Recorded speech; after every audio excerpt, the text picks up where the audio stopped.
Divorced people of Reddit, what red flag did you ignore before you got married? If all their exes were crazy. My ex-husband's newest ex-wife found this out and reached out to me this morning. I feel like ex-wife #1 and I need to warn future ex-wife #3. She's crazy. I'm crazy. And you will be crazy too. I was 3. She was 4, but thought she was 3. My mom's 8 ex-husbands apparently ignored the red flag of how many times she's been married.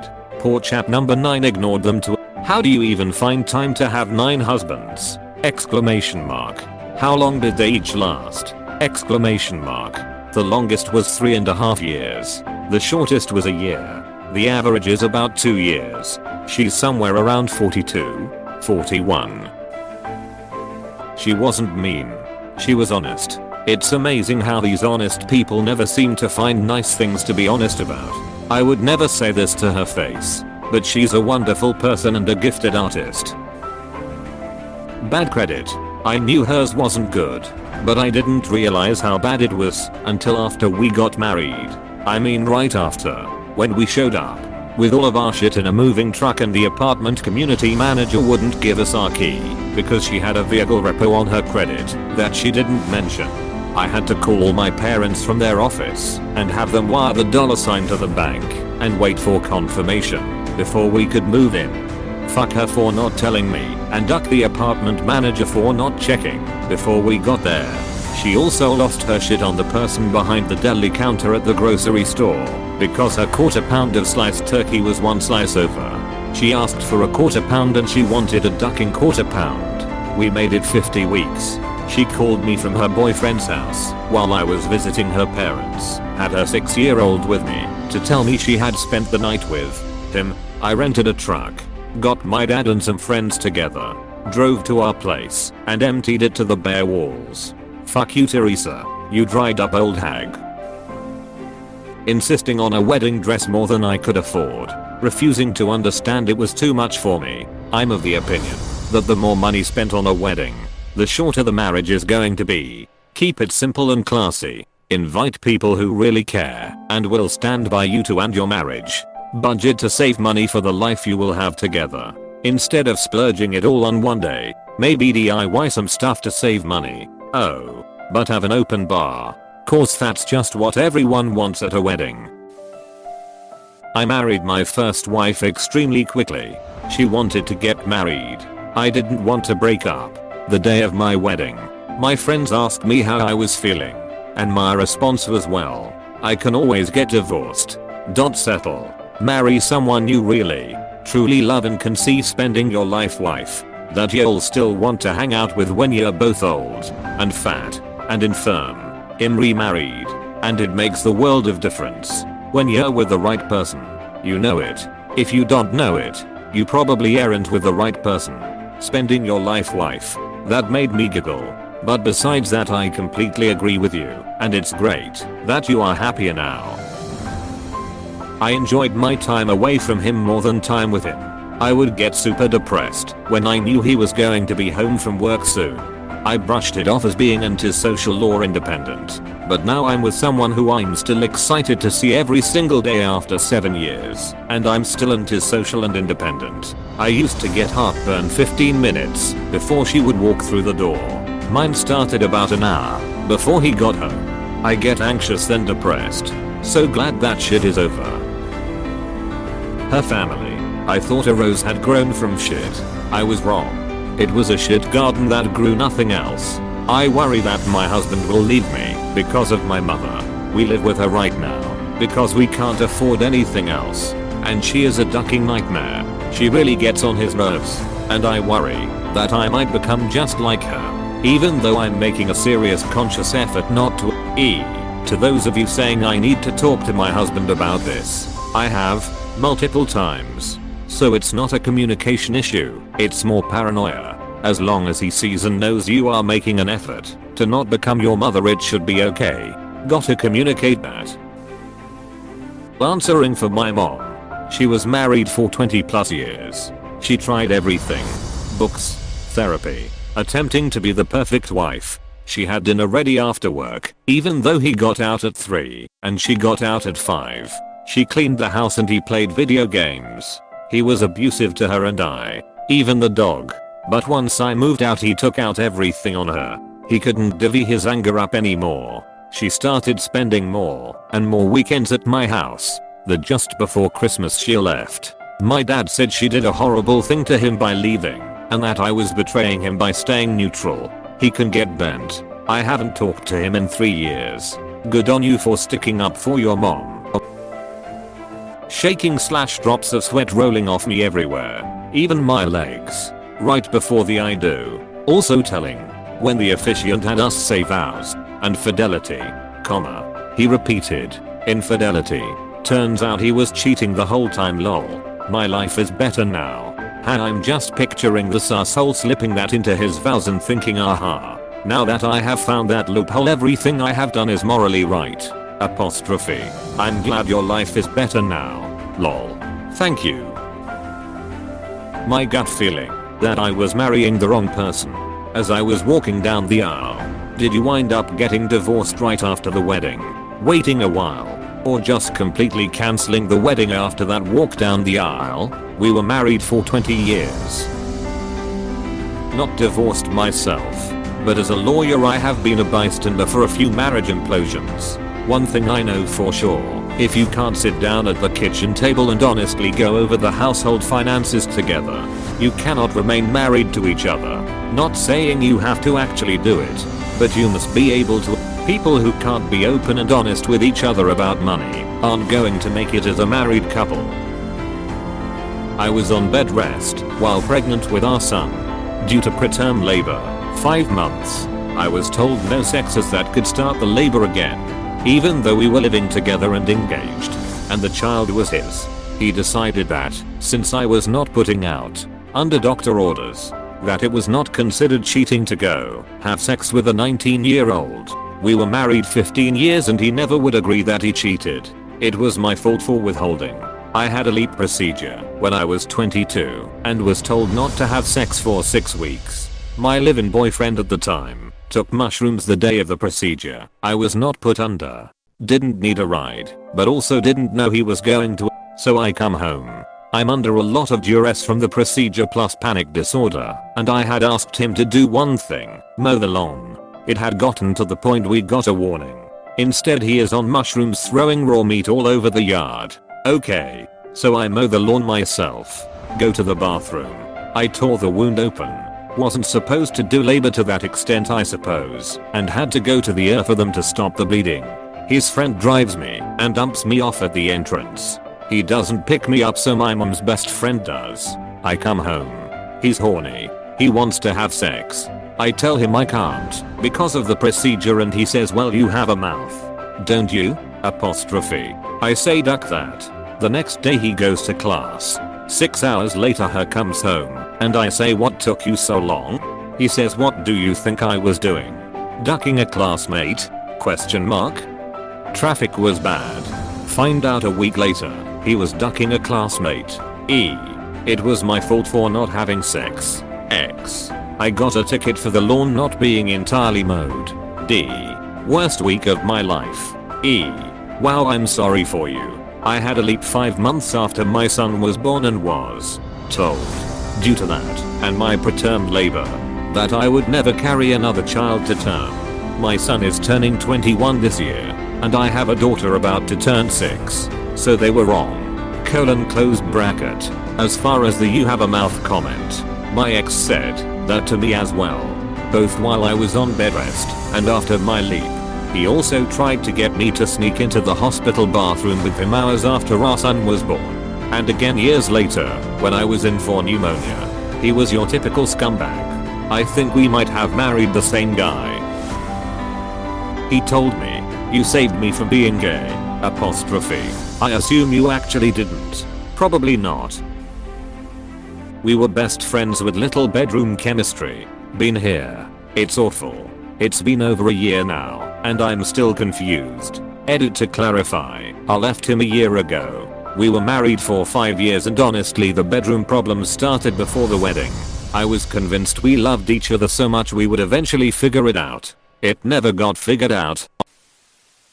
He was a pathological liar. The first thing he said to me was a lie, his age. He said he was 21 when he was 23. No big deal. But it was a pattern. He lied about everything. Big things. Important things, but also small insignificant things. There was no rhyme or reason to what he would lie about. Except given the choice he would always pick lying before telling the truth. At first I minimized it. I was inexperienced and 19. I didn't appreciate how big of an issue this was with him. By the time I realized it was an honest to God problem, we were married and had babies. I convinced myself that he would never lie to me. It was also around this time I realized that he not only lied, but he also liked to work around rules. Get one over on the man, as it were. Little things like not paying to hike in a national park when it was on the honor system. Big things like, well, things that may be technically illegal but everybody does it. I was a fool. As time went on I would catch his lies, but I would ignore it. No point in calling him out, as he would deny to his death that he would ever lie about anything. Ever. Finally, after wasting 24 years married and 27 years total with him, he left me for another woman. He told me he was working late. He told me he loved me. It was all a lie. Do not commit to a liar. It is not a good life when you cannot believe a word out of your so's mouth. I had an ex who lied like this, always lying about big things and little things. Early on when we were dating, he told me this horrible story about a girl he knew who was picked up while hitchhiking, taken to a motel and gang raped. It was a really brutal, upsetting story, and so it stuck with me. Months later I brought it up and he had no idea what I was talking about. Then he remembered, but insisted it hadn't happened the way he told me the first time. He made it up. I'm sure of it. Who the duck does that? My ex came up with these outrageous stories that were all lies too. It's really sad when there's a period of your life that you can't believe anything from because he lied about everything, lol. A few friends who knew her told me don't do it. She's a liar. In hindsight they were totally right. Before we got married, his mom said, if you ever get divorced, we will know it was because of him and not you. Huge red flag. And all I thought was, wow, what a mean thing to say about your own son. Apostrophe. When we were filling out the marriage certificate in the courthouse, I remember thinking, huh, so that's your middle name. When I was graduating high school it listed our middle names on the program.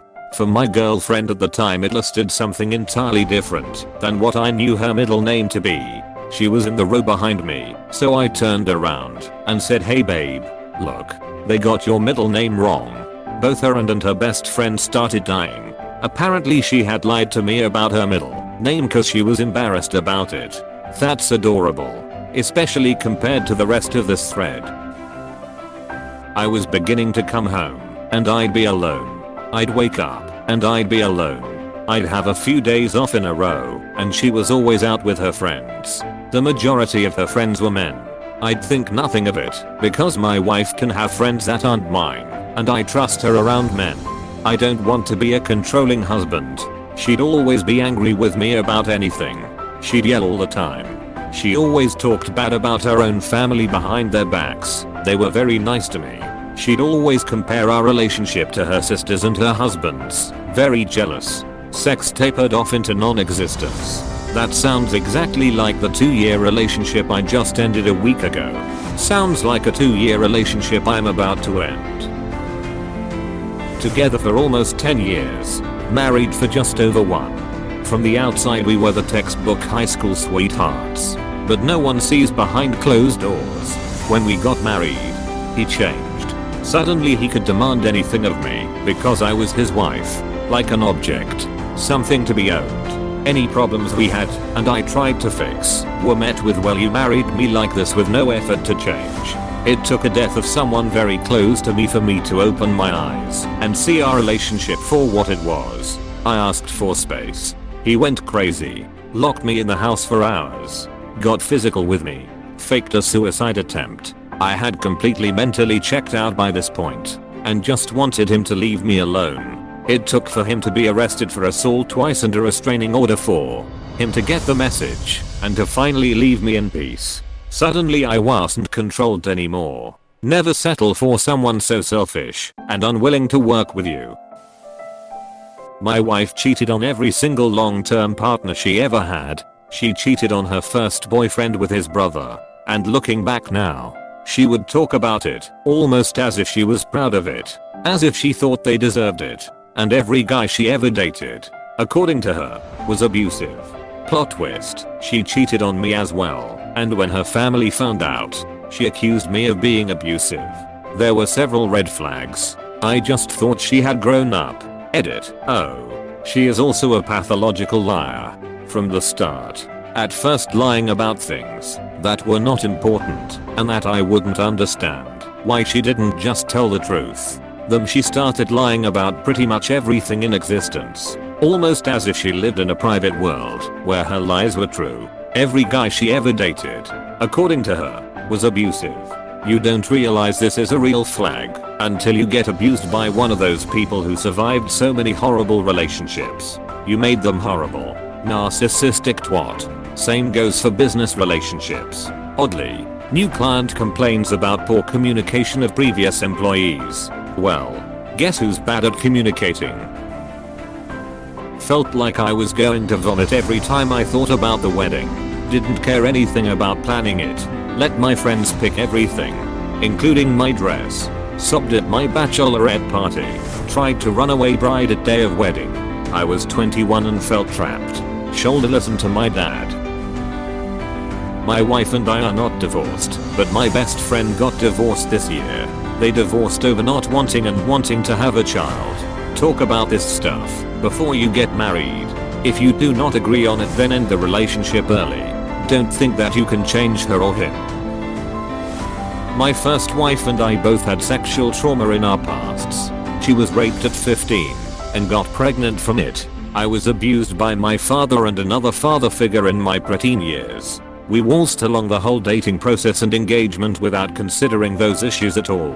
In large part, because of our culture, we never really thought much in terms of healing before we thought about marriage, and ultimately the issues caused by the trauma and our inability to navigate them led to the complete breakdown of any possible stable relationship, because our ideas of what place sexuality had in a relationship were so fragile and skewed. By the time we realized it at 6 years married and tried to get counseling, both sides had so many reasons to just walk away. 75% of which, if you ask for my half of the story, centered around those issues. A couple that took me a while to notice were: 1. He controlled my money, and 2. He was an angry drunk. I literally didn't see it because the opportunity wasn't there. I never saw him live alone. He spent most of our late teens and early 20s living with my twin brother and roommates / international workers from the amusement park who were good friends of ours / and I moved in after that. The house / and his apartment with twin bro before that / was always clean enough. Every once in a while, I'd see him doing dishes or cleaning up. Once we got married, I realized that he did nothing. He did no housework. Twin bro told me to tell him what to do. I did, and he'd occasionally do it, but I couldn't follow him around and make sure he picked up after himself all the time. So, especially as roommates started moving out, the house became a mess. Then the baby was born, and again, he was very little help.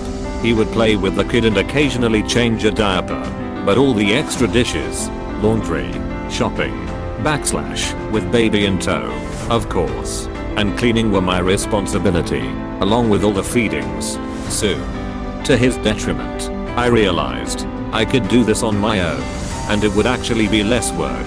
Apostrophe. / That wasn't the only problem in our marriage, but it was the big one, and the one I feel like talking about right now. / He always wanted me to take control of things. I thought it was endearing at first, but then I found out he's just incapable of doing anything on his own. And I mean anything. One time he called to tell me the cat shit on the floor. I was at work. He asks what to do. Get it up? ? Exclamation mark. Exclamation mark. Question mark. What a waste of 3 years LMAO. Edit. Not divorced but living together. This is what I'm afraid of. People normally make me out as an independent girl who takes charge and doesn't need to wait for anyone, much less a man, to get shit done for me. And I'm that kind of person.